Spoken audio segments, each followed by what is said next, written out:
10월 16일 세사람기 수요 공부를 시작하겠습니다.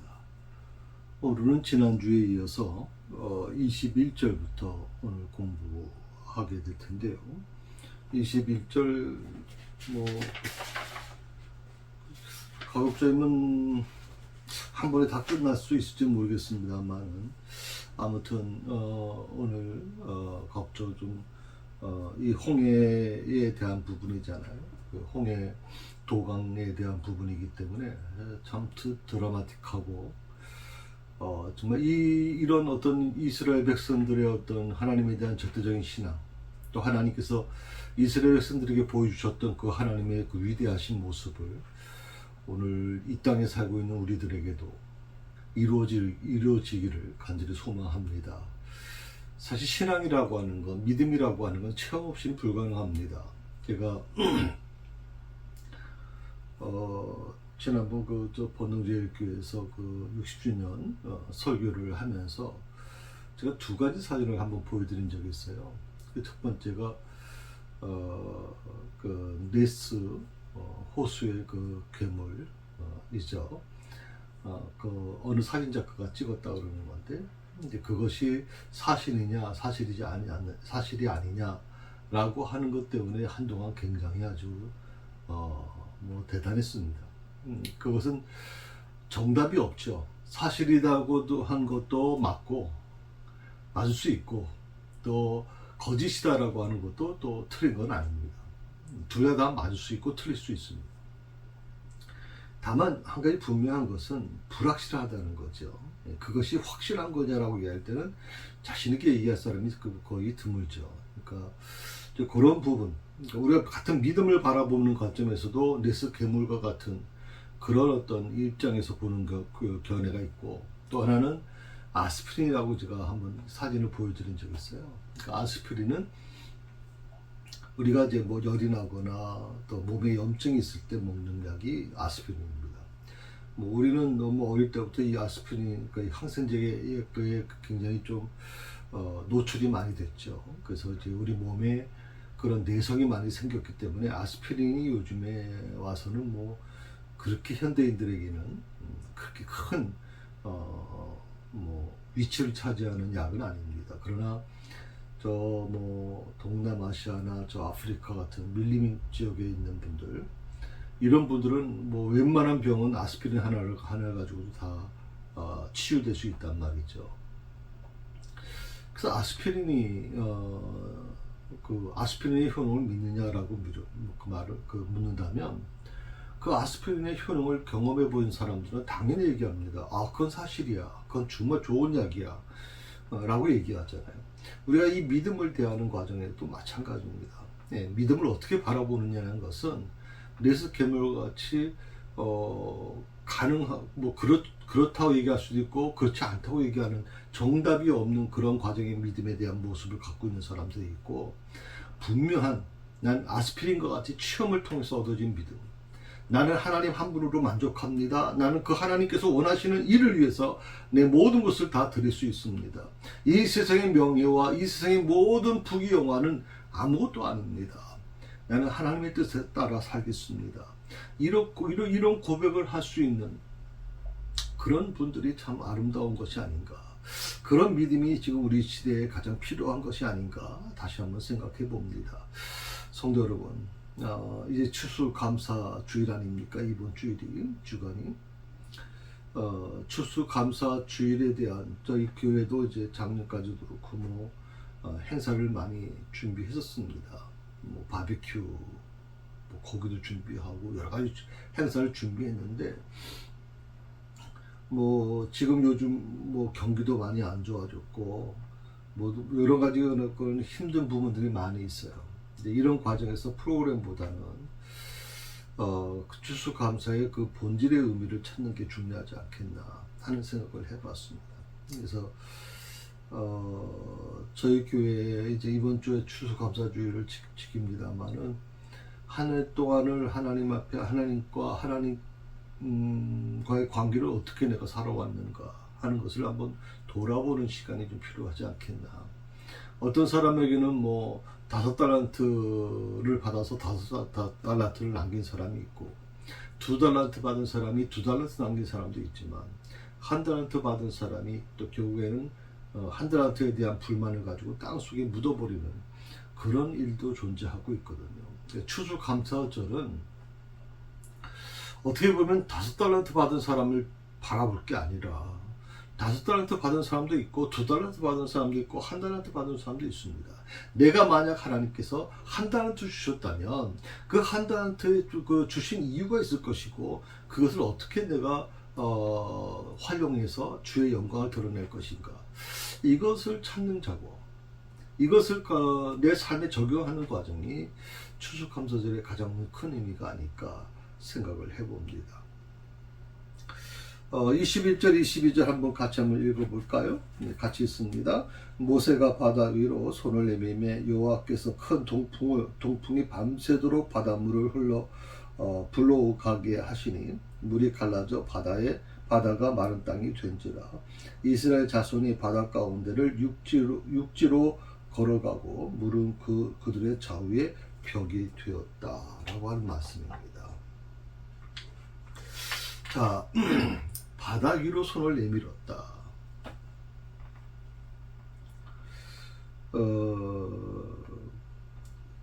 지난번 주에도 잠깐 말씀을 드렸지만 이거 결코 쉬운 일이 아니죠.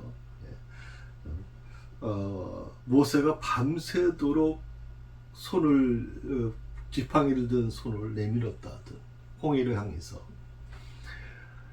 그러자 동풍이 불었고 그것이 밤새도록 불어졌다는 거죠. 그 바람이 보통 바람이 아니었겠잖아요. 그 홍해 바다를 가를 정도면, 그리고 그 안에 있는 모든 것들을 마른 땅으로 만들 정도면 그 동풍이 어떤 동풍이겠습니까, 여러분? 상상을 초월할 정도로 강력한 동풍 아니겠어요? 근데 그 동풍이 좀 부는 그런 모습을 보면서, 그리고 동풍이 불어서 바다를 막 가르는 그 모습은 정말 두려울 겁니다. 여러분 요즘에도 봐도 굉장히 두렵지 않아요? 굉장히 두려울 거예요, 여러분. 그 상상만 해도. 근데 모세는 밤새도록 그것을 했단 말이죠. 자, 그렇게 됐을 때 어떤 일이 일어나냐? 큰 동풍이 밤새도록 바닷물을 물러가게 하시니 물이 갈라져 바다가 마른 땅이 된지라. 그 홍해가 갈라지는 이 놀라운 역사는 점진적으로 일어난 사건이 아니에요. 그러니까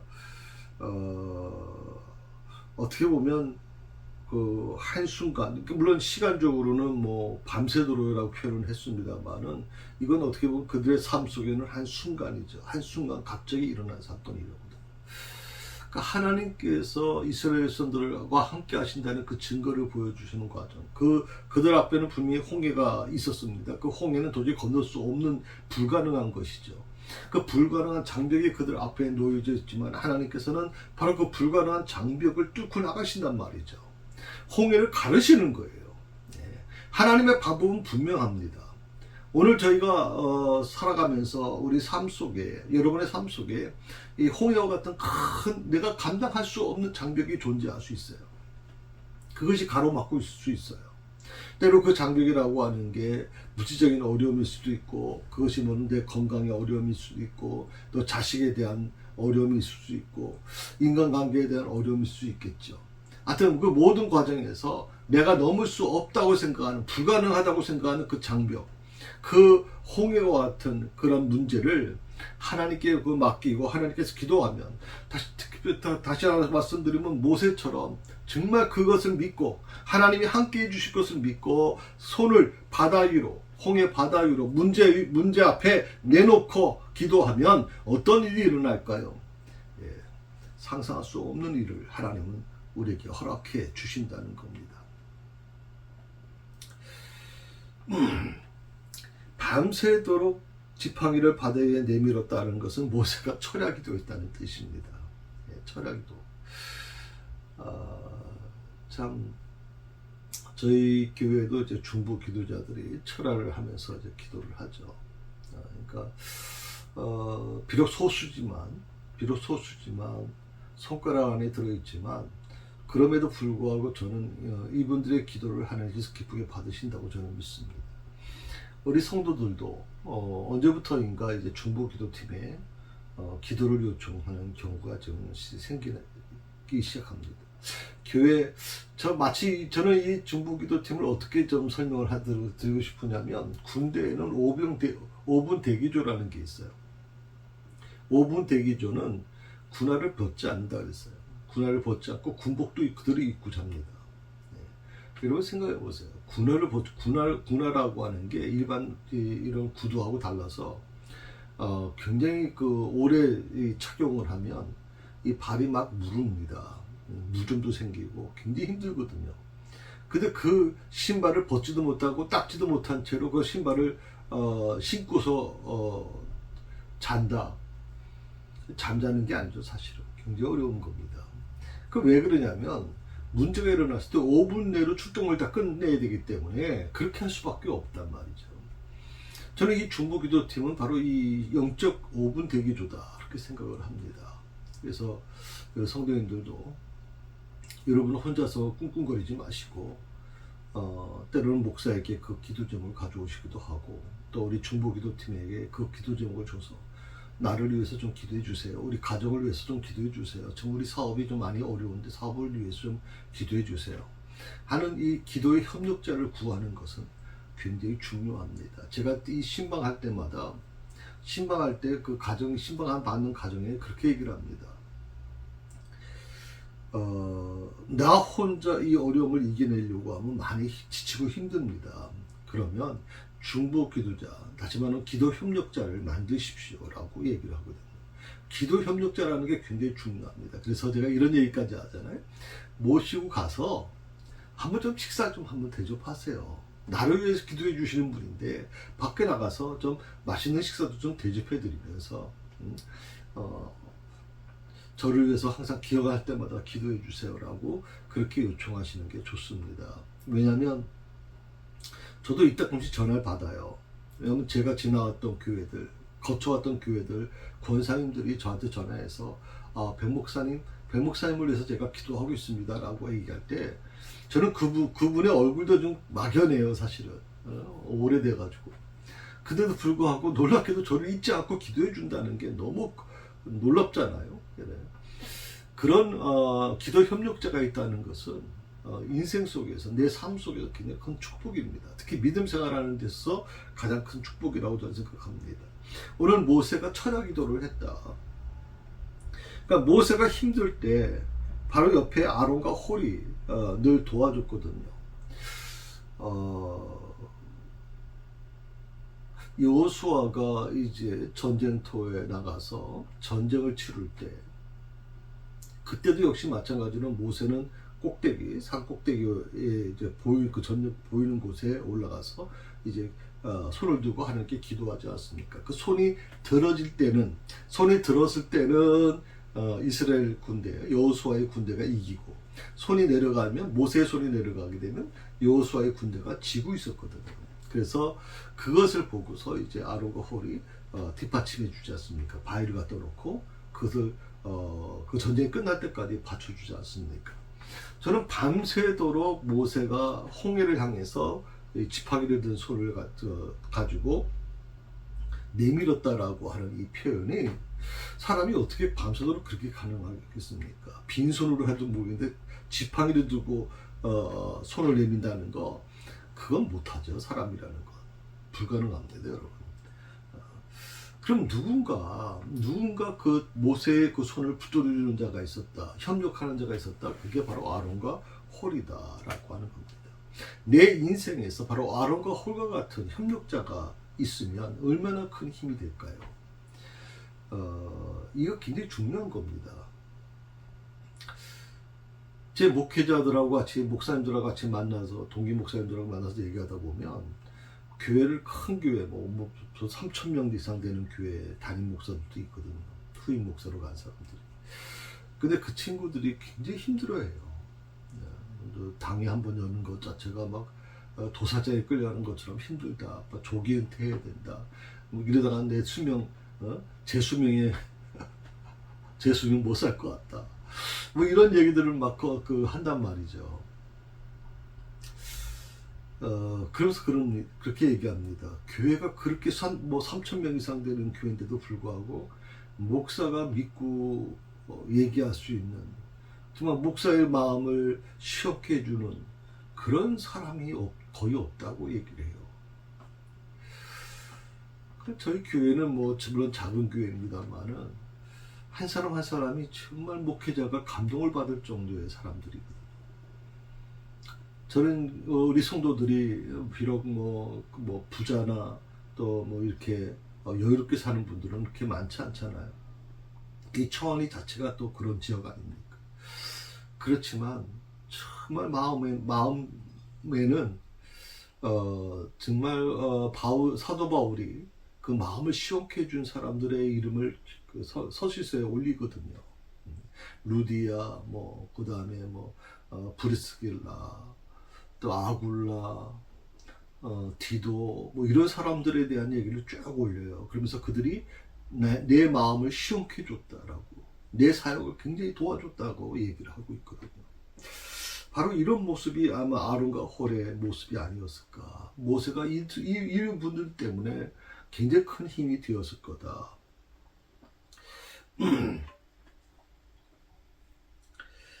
아까도 말씀드렸지만 이 마른 땅이 되었다라고 하는 것은 자연적인 현상으로 이루어진 것이 아니라 바로 하나님의 강력한 역사하심으로 이루어진 것이다.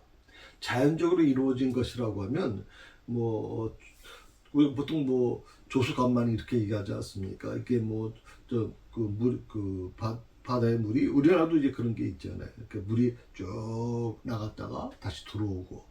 그런데 여러분 가서 보셨겠지만, 진도의 그 물이 갈라지는 것도 홍해 기적이라고 하는 게 있잖아요. 가서 보면, 거의 축축하단 말이죠. 왜? 물이 천천히 빠져나갔으니까. 그 물이 마른다는 게 불가능해요, 여러분. 그러니까 마른 땅에 건넜다, 마른 땅이 되었다라고 하는 것은 하나님의 강권적인 어떤 그런 역사가 아니고서는 불가능한 것이다.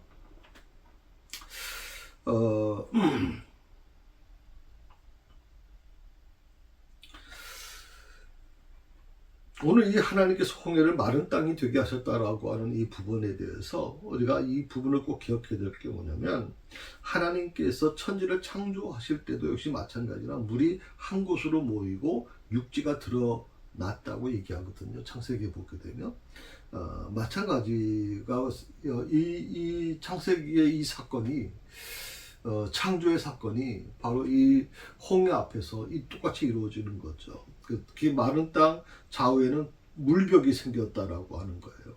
바람의 힘으로 물벽이 무너지지 않았다. 바람이 어떤 바람이기에 그 거대한 바다의 물벽을 만들어냈고 그 물벽이 무너지지 않도록.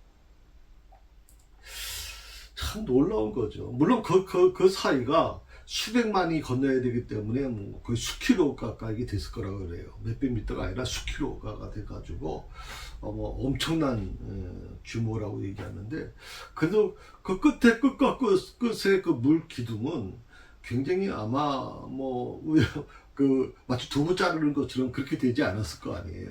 바람이 그걸 계속 밀어내고 있다면 계속 물은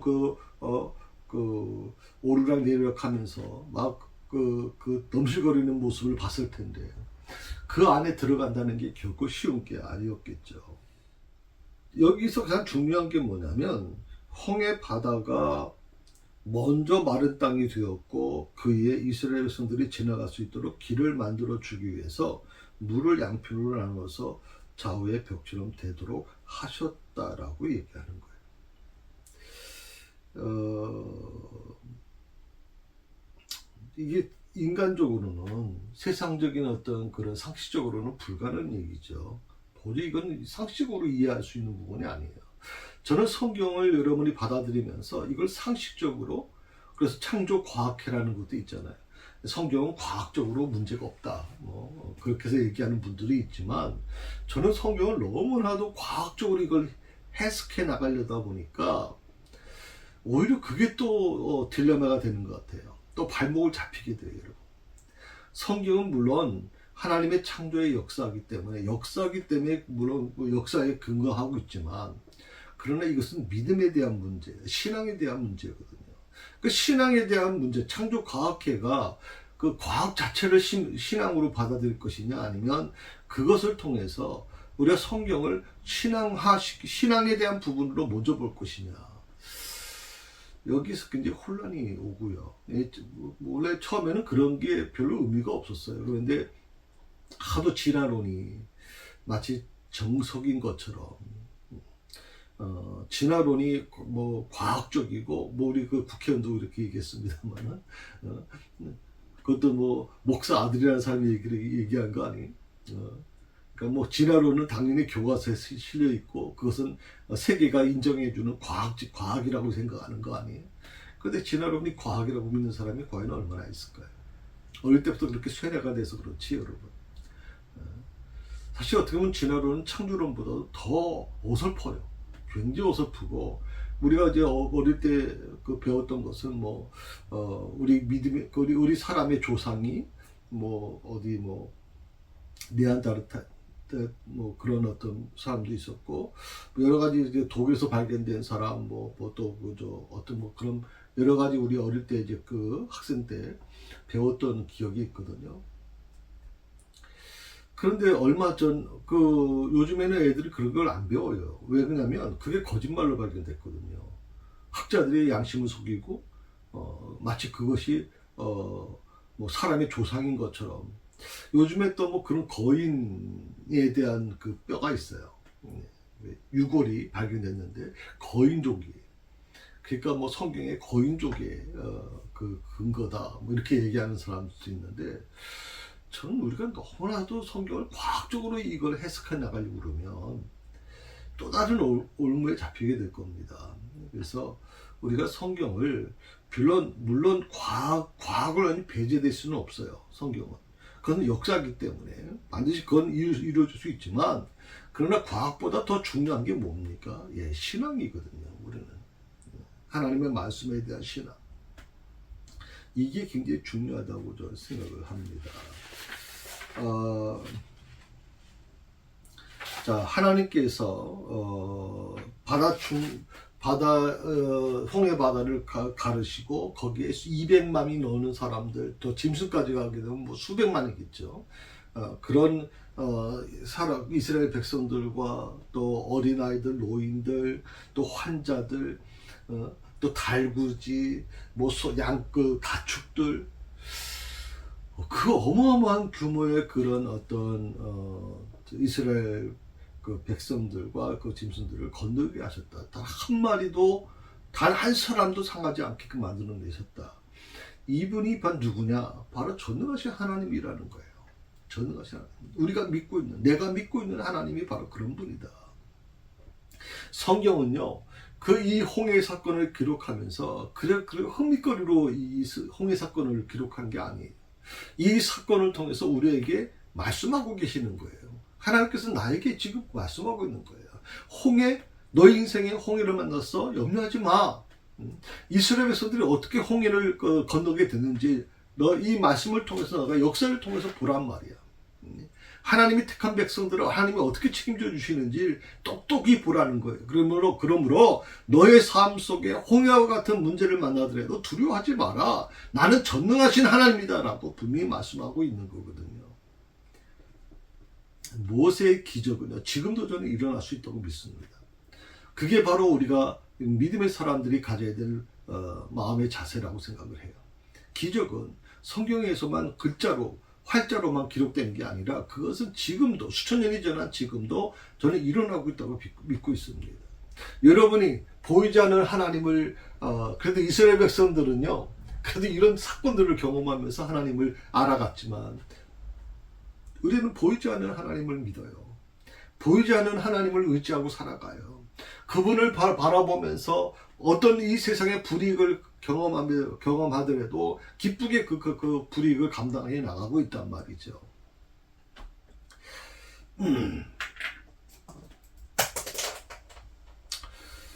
아마 이스라엘 백성들이 그 홍해 바다를 건너면서 어떤 마음이었을까? 뭐 두려움도 있었겠죠. 예, 굉장히 두려움도 있었겠지만 그 아름다운 광경도 아마 바다 광경도 봤겠죠. 그리고 아마 건너면서 그냥 아무 의미 없이 건넜겠습니까? 두 손을 들고 정말 목이 터져라 하나님을 찬양하며 홍해를 건넜을 거예요. 이런 기적이 내 삶 속에 일어날 수 있다는 거, 우리 민족에게 일어날 수 있다는 거, 내가 믿는 하나님은 위대하시구나. 정말 이 홍해까지 가르칠 정도의 위대하신 분이구나. 이것을 그들이 느꼈을 거라고 생각하거든요. 그런 믿음이 그들을 아마 어떻게 바꿨을까 하는 생각을 해봅니다. 자, 홍해를 가르신 하나님은 어떤 분이실까요? 하나님께서는 분명한 것은 막힌 곳에 길을 내시는 분이다. 막힌 곳에 길을 내시는 분. 절망한 곳, 절망적인 곳에서 소망의 역사를 이루어 가시는 분이다. 바람과 바다를 주관하시는 전능하신 하나님이시다. 내가 믿고 있는 하나님은, 우리가 믿고 있는 하나님은 어떤 분이시냐? 홍해를 가르치는 하나님이시다. 그 전능하신 하나님이 지금도 누구와? 나와 함께 하신다. 우리와 함께 하고 계신다. 그 하나님이 바로 이 새사랑 교회와 함께 하신다.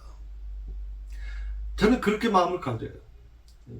아무리 힘들고 어려워도 그 하나님께서 나와 함께 하신다. 이 백목사와 함께 하고 계시다.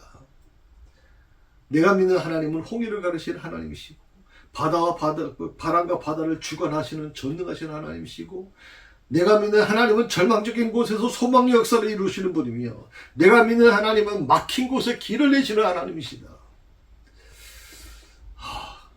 가슴이 두근두근거리잖아요. 그 하나님이 나와 함께 하신다는 게. 우리는 어떻게 보면 절망적인 이 상황에서도 전능하신 하나님을 바라볼 수 있어야 된다고 생각해요. 이거 하나만을 꼭 놓치지 마세요. 그 하나님이 나와 함께 하신다는 사실, 그것만을 꼭 기억하셨으면 좋겠습니다.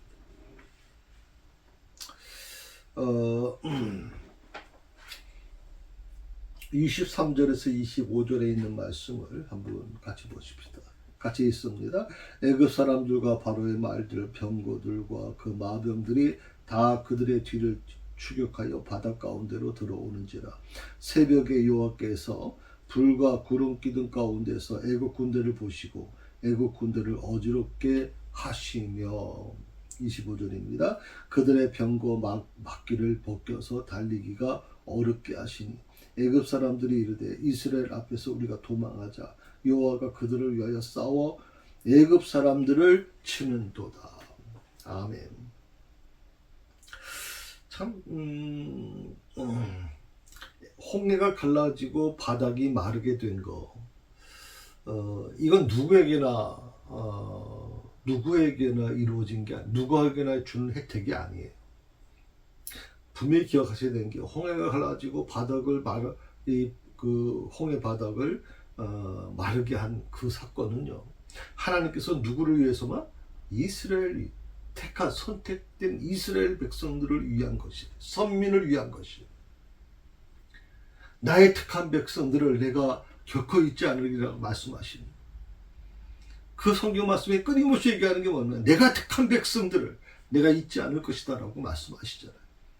너희는 잊을지라도 나는 잊지 않는다고 말씀하시는 그 하나님께서 오늘 이 홍해를 가르시고 그 바닥을 마르게 하신 것은 애국 군대나 그리고 이스라엘에서는 똑같이 혜택을 주려고 하는 게 아니라 바로 선택된 이스라엘 민족을 위해서 이 일을 하신 겁니다. 애국 군대가 바로 이것을 깨닫는데 시간이 많이 걸렸어요. 그리고 그들이 깨달았을 때는 이미 기회가 놓쳤습니다. 그들이 이것을 알았다면, 이 홍해가 갈라지고 그 바닥이 마른 것처럼 됐다고 하는 것을 그들이 경험했다면 들어가면 안 됐죠. 여기 여호와 하나님께서 이스라엘 백성들과 함께 하시는구나. 10가지 재앙을 경험했던 그들이 하나님께서 지금도 역사하고 있구나. 이스라엘의 하나님이 지금도 역사하고 있구나. 그러니 우리는 절대 저기 들어가면 안 돼. 저기 들어가면 우리는 다 몰살당해. 라고 생각을 하는 게 당연한 건데, 근데 왜 이거를 애굽 사람들이 그걸 느끼지 못했을까요? 애굽 군대가 이 홍해 안에 들어왔을 때는요, 보호를 받지 못하게 됐거든요. 이스라엘 백성들에게만 주어진 이 혜택과 이 특권을 애굽 사람들은 누리고 싶었는데 애굽 사람들은 누리지 못했어요. 왜 그러냐면 그 애굽 군대가 이 홍해 안에 들어온 이유가 뭐예요? 이스라엘 백성들을 죽이고 이스라엘 백성들을 다시 포로로 잡기 위해서 온 거 아닙니까? 그러니까 하나님의 은혜, 이것을 우리 이렇게 얘기할 수 있어요. 하나님의 은혜 안에 의인이 아닌 악인이 들어올 수 없다는 것을 분명하게 오늘 이 말씀을 통해 우리에게 알려주세요. 하나님의 은혜 안에는 악인이 들어올 수가 없어요, 여러분. 절대. 이 세상에서는 의인이 어려움을 당하고 악인이 득세할 수 있어요. 악인이 오히려 더 성공하고 악인이 더 높은 자리에 올라가고 악인이 더 형통하는 삶을 살아갈 수 있어요. 그런데 분명한 것은 하나님의 은혜 안에는 절대 악인이 들어올 수 없다 이 말이에요. 오직 의인만, 선택된 의인만이 들어갈 수 있다 이 말이에요. 홍해를 그 홍해로 들어오는 이 애국 군대를 향해서 하나님께서 어떻게 하십니까? 불기둥으로 그들을 막아냅니다. 이스라엘 백성들, 선택된 이스라엘 백성들이 다 거길 건너기까지 애국 군대가 들어오지 못하게 만들어요. 그리고 이 불기둥의 그 강한 힘이 애국 군대를 어지럽게 만들고 그리고 병거 바퀴까지 빠져서 도무지 달릴 수 없게 그 상황을 만들어 버리거든요. 그러니까 우리가 기억해야 될 게 뭐냐면 아까 거기가 말씀드린 것처럼 그 홍해가 갈라진 그 바닥이 뻘이 되면 뭐 당연히 뻘이 형성된 상태에서 마차가 병거가 들어갈 수는 없잖아요. 바퀴가 다 빠지는데. 아무리 애국 군대가 뭐 정신이 혼미하다 할지라도 그 바보가 아니선 거기 들어갈 수가 없죠. 예. 근데 거길 들어갔단 말이에요. 그 말은 뭐냐면 바닥이 마른 땅같이 됐기 때문에 그들은 뭐 전혀 거침없이 거길 들어갔어요. 그런데 하나님께서 불기둥으로 막아내셨다 하는 거예요. 제가 지난주에도 말씀드렸지만 애국 군대와 이스라엘 사이에는 정말 서로 볼 수 있을 정도로 이스라엘 백성들이 막 울부짖고 우리를 죽게 하느냐, 애국 군대를 바라보면서 그들이 막 벌벌 떨고 그랬거든요. 그러니까 눈에 보이는 거예요. 그 눈에 보인다는 것은 굉장히 가까운 거리에 있다는 얘기 아니에요. 그들은 또 병거를 갖고 있습니다. 마차를 갖고 있습니다. 말을 탄 아주 정예운 병사들입니다. 그러면 달구지를 끌고 뭐 환자들 또 짐승들을 끌고 건너가는 이스라엘 백성들이 얼마나 천천히 건널 수밖에 없잖아요. 뭐 애국 군대하고 정면 인간적으로 붙으면 그건 당연할 수가 없어요, 여러분. 그러니까 하나님께서 불기둥을 보내주셔서 그들이 접근하지 못하도록 계속 이스라엘 백성들하고 조금씩 거리를 두게 만든 이유가 뭐냐면 도저히 인간적으로는 세상적인 기준으로 보면 이스라엘 백성은 살아남을 수가 없어요. 애국 군대는요 자신 있어야 했을 거예요. 이제는 뭐 이스라엘의 하나님도 어쩔 수 없어. 처음에는 두려웠겠죠. 바다가 갈라지니까 굉장히 두려웠을 거예요. 그런데 이제 이스라엘 백성들의 때 하나님도 어쩔 수 없는 거구나. 그렇게 생각하고 그들이 홍해 안에 들어오잖아요.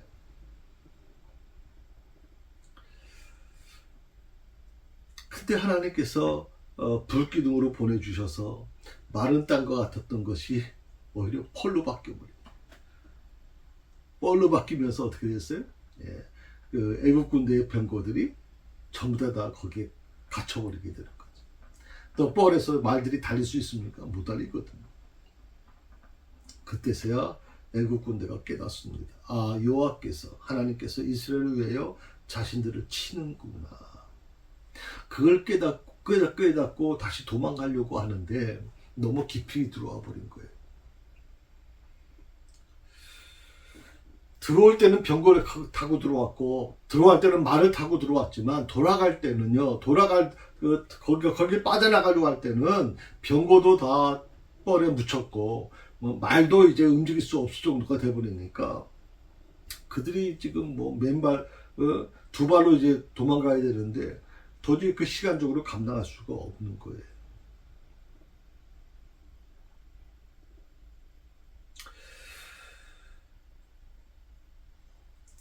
참 어떻게 보면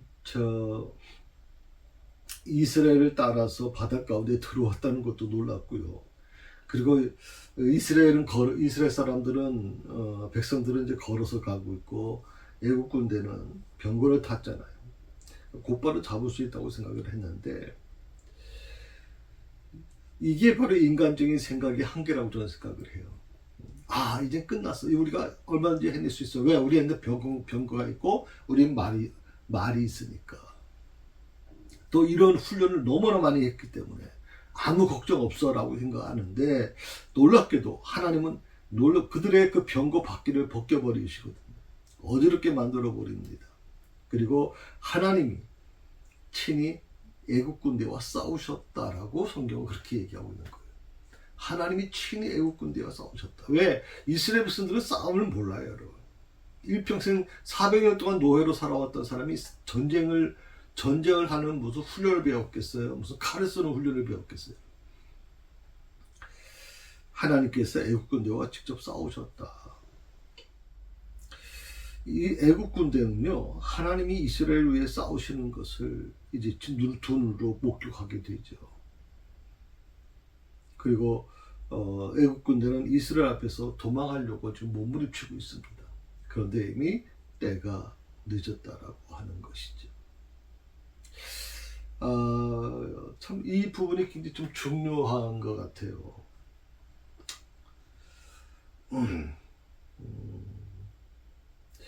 항상 여러분들이 좀 이 부분을 기억하시면서